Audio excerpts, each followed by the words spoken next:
এই যুগের সবচেয়ে বড় আল্লাহর ওলি হলো ওই ব্যক্তি যে ব্যক্তি হারাম বেঁচে চলতে পারে। একজন আলেম ছিল, আল্লাহ ওনাকে মাফ করুন, দুনিয়া ছেড়ে চলে গেছে, আল্লাহ জান্নাত দান করুন, আল্লাহুম্মা আমিন। আমি একদিন ওনার কাছে কিছু আপেল নিয়ে দেখা করতে গেলাম। যাওয়ার পরে সালাম দিলাম, শুভেচ্ছা বিনিময় হলো। এক পর্যায়ে আমাকে বললো যে সিফাত, মনে কিছু নিও না, এটা কি হালাল টাকার না হারাম টাকার? আমি বললাম যে ওস্তাদ, আপনি নিঃসন্দেহে খেতে পারেন, এটা হালাল টাকা, আলহামদুলিল্লাহ, এখানে হারামের সংমিশ্রণ নাই। বললো যে না, মনে কষ্ট নিও না, চেষ্টা করি দেখি একটু হালালভাবে চলা যায় কিনা, কারণ অনেকে অনেক হাদিয়া নিয়ে আসে, অনেক কিছু দেয়, হালাল না হারাম এটা জানবো কিভাবে? মানুষ তো এখন প্রায় মানুষই আমরা হারামে জড়িয়ে যাচ্ছি। তো এই যুগে সতর্ক হয়ে চলা, হারাম বিচার বিশ্লেষণ করে চলা। এখন মানুষ তো হালাল হারাম আমরা বিচার বিশ্লেষণ করি না, বরং হারামটাকে এখন হালালের চেয়ে বেশি গুরুত্ব দিয়ে আমরা উপার্জন করার চেষ্টা করি। হালাল কিন্তু হারামের চেয়ে, মানে হারাম হালালের চেয়ে বেশি গুরুত্ব দিয়ে আমরা এখন। কিন্তু গতকালকে আমরা বাজারে এক জায়গায় বসলাম, আমি আমার বন্ধুরা মিলে আলাপ আলোচনা করতেছি, তখন বললাম যে আসলে বর্তমান জামানায় অনিয়মটাই নিয়ম হয়ে গেছে। তো বললো কেমনে? বললো ধরেন আপনি পাসপোর্ট, বিদেশ যাবেন, পাসপোর্ট দিলেন, এখন আপনার পাসপোর্টের জন্য তদন্ত করতে আসলো, আপনি খুব ভালো মানুষ, কোনো মামলা হামলা নাই, সমাজে কোনো ঝামেলা নেই, খুব ভালো মানুষ, সমাজ জানে আপনি ভালো মানুষ। তদন্ত করতে আসলে আপনি যদি হালকা একটু হাদিয়া না দেন, এক্সট্রা একটা টাকা পয়সা না দেন, দেখবেন যে অনেক ক্ষেত্রে আপনার চরিত্রে একটা কালিমা দিয়ে দেওয়া হয়। অর্থাৎ টাকা দিলে খারাপও ভালো হয়, টাকা না দিলে ভালো কি হয়? খারাপ বানিয়ে ফেলা হয়। এটা এমন একটা সময় চলতেছে এখন।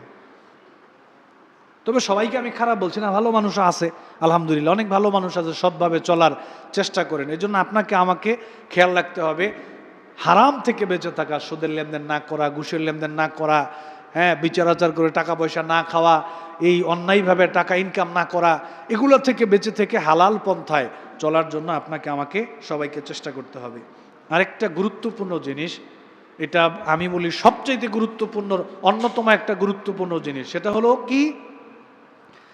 কারো হক নষ্ট করা যাবে না। সিদ্ধান্ত নিতে হবে, আমার জীবনে যতদিন আল্লাহ আমাকে দুনিয়াতে বাঁচিয়ে রাখেন, আল্লাহ আমাকে যতদিন হায়াত দেন, আমি কারো হক নষ্ট করব না।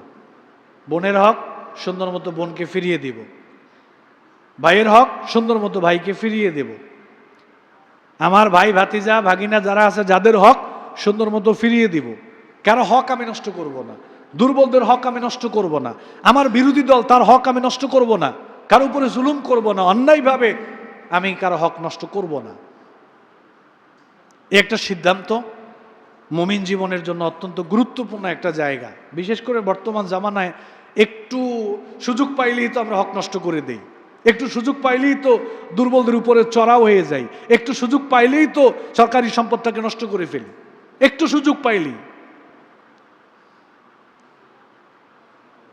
এই সিদ্ধান্তটা নিয়ে চলতে হবে। আমার জীবনে আমলের ক্ষেত্রে অনেক ঘাটতি আছে, কিন্তু আমি যদি অন্তত এই জায়গাটায় স্ট্রং থাকতে পারি যে আমার দ্বারা কারো হক নষ্ট হবে না, তাহলে দেখবেন যে ইনশাআল্লাহ আমল যদি জীবনে কমও থাকে, হয়তো পরকালীন জীবনে বান্দার হক যেহেতু নাই, অনেকটা পজিটিভ পরিবেশে আগাইতে পারবেন। কারণ বান্দার হক যদি নষ্ট থাকে, তো পরকালীন জীবনে আমলের পরিবর্তে, এই হকের পরিবর্তে আমল দিয়ে দিতে হবে, মাইনাস হয়ে যাবে আমল। বর্তমানে কত ভাই আছে বোনদের সম্পত্তি দেয় না, কত ভাই আছে এরকম, হজ করছে, ভালো মানুষ, আল্লাহওয়ালা, নামাজ পড়ে, কিন্তু বোনদের সম্পত্তি দেয় না, ঝগড়া ফাসাদ, ভালোটা দেয় না, খারাপটা দেয়, ওই যাও ওই ইয়ে থেকে, নিচু জমি থেকে নিয়ে যাও। তো ও নিচু জমি থেকে নিবে কেন? আপনি পাই পাই করে যতটা দাগ থেকে পাবেন, বাবার উত্তরাধিকারী ছেলে হিসেবে বোনও তো সেভাবেই পাবে, এবং সেটা কিভাবে হবে সেটাও তো আল্লাহ বলে দিয়েছেন। কিন্তু আপনি উপরেরটা নিবেন, শহরেরটা নিবেন, 300 ফুটের পিছনেরটা নিবেন, হ্যাঁ, বসুন্ধরা সিটির পাশেরটা নিবেন, আর বোনকে দিয়ে দিবেন জমিতে, এটা কেমন হয়?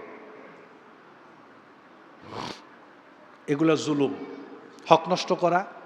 এই জন্য আমরা এই যে ভালো কাজ করি, সালাত, সিয়াম, যাকাত, যত ভালো কাজ করি না কেন, এগুলো পরকালীন জীবনে নষ্ট হয়ে যাবে যদি বান্দার হক আমার দ্বারা নষ্ট হয়ে থাকে। এই জন্য আমরা কারো হক নষ্ট করব না, ক্ষমতার দাপটে কারো উপরে জুলুম করব না। গতকালকে একটা ভিডিওতে দেখলাম, আপনার 6-7 জন মিলে একজনকে খুব মারতেছে। কেন মারতেছে? ওর কাছে গিয়েছিল হাদিয়া আনার জন্য, এটাকে চাঁদা বলবো না, হাদিয়া আনার জন্য গিয়েছিল। বলছে আমি কেন দিব?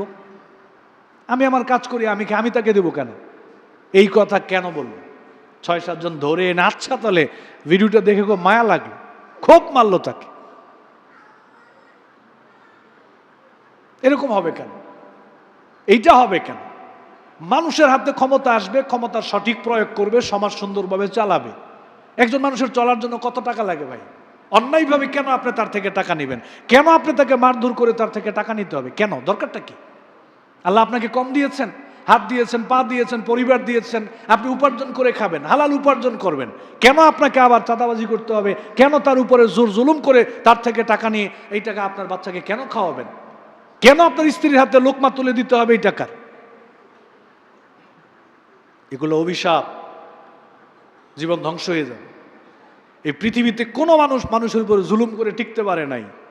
এই পৃথিবীতে কোনো মানুষ আদম নবী থেকে শুরু করে আজ পর্যন্ত পৃথিবীর ইতিহাসে যারাই মানুষের উপরে জুলুম করেছে তারা টিকতে পারে নাই, পৃথিবীতে টিকতে পারবে না কেউ। কারণ জুলুম, জালেম, মাজলুম, জালেমকে শাস্তি দেওয়া আল্লাহর দায়িত্ব, মাজলুমের কাজ হচ্ছে আল্লাহর কাছে দোয়া করা, আর জালেমকে পানিশমেন্ট দেয়া, শাস্তি দেয়া, পাকড়াও করার দায়িত্ব হচ্ছে কার? আল্লাহর। এই জন্য মানুষের উপরে জুলুম করা যাবে না। ক্ষমতা, টাকা পয়সা এগুলি দিয়ে সমাজের খেদমত করবেন, ভালো কাজ করবেন, ইসলামের পথে কাজ করবেন, ইনশাআল্লাহ দুনিয়াও সুন্দর হবে, আখিরাতও সুন্দর হবে। তো যাই হোক, যে কথাগুলো নাসিহাগুলো আমি করলাম, এটি আমি সহকারে আমাদের সবাইকে যেন আল্লাহ তাআলা আমাদের বাস্তবিক জীবনে মেনে চলার তৌফিক দান করেন।